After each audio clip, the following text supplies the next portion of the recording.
Welcome to +1 Mathematics class, Straight Lines എന്ന chapter exercise 10.1 അത് പുതിയ പുസ്തകത്തിൽ 9.1 Find the slope of the line which makes an angle of 30 degree with the positive direction of y-axis measured anti-clockwise.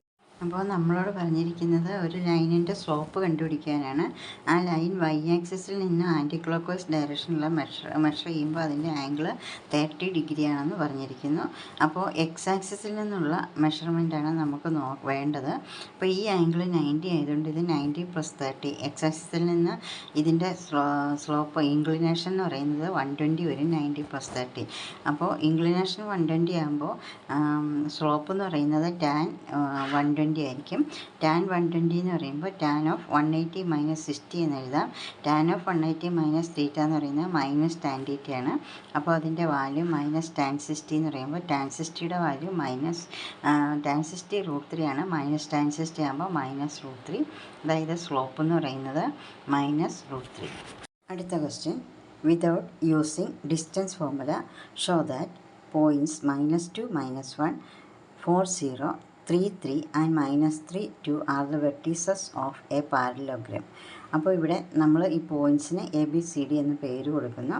Points പാരലോഗ്രത്തിൻ്റെ vertices ആണ് എന്ന് തെളിയിക്കുവാനായിട്ട് ABCD എന്ന പേര് കൊടുക്കുമ്പോൾ ABയുടെ opposite side CD ആണ്. AB പാരലൽ ടു CD എന്ന് തെളിയിക്കണം. BC പാരലൽ ടു AD എന്ന് തെളിയിക്കണം. AB പാരലൽ ടു CD എന്ന് തെളിയിക്കാൻ ABയുടെയും CDയുടെയും സ്ലോപ്പ് സെയിം ആണെന്ന് തെളിയിക്കുക. BC പാരലൽ ടു AD എന്ന് തെളിയിക്കാൻ BCയുടെയും ADയുടെയും സ്ലോപ്പ് സെയിം ആണെന്ന് തെളിയിക്കുക. അപ്പോൾ സ്ലോപ്പ് ഓഫ് AB എന്ന് പറയുമ്പോൾ ABയെ സംബന്ധിച്ച് y2 - y1, 0 - -1, അതായത് +1 /4 - -2 +6, 1/6. CDയുടെ സ്ലോപ്പ് എന്ന് പറയുമ്പോൾ അവിടെ y2 - y1, 2 - 3 എന്ന് പറയുമ്പോൾ -1 വരും. -3 - 3 -6, -1/6, 2 മൈനസ് ആകുമ്പോൾ +1, 1/6. അപ്പോൾ their slopes are equal, therefore AB parallel to CD.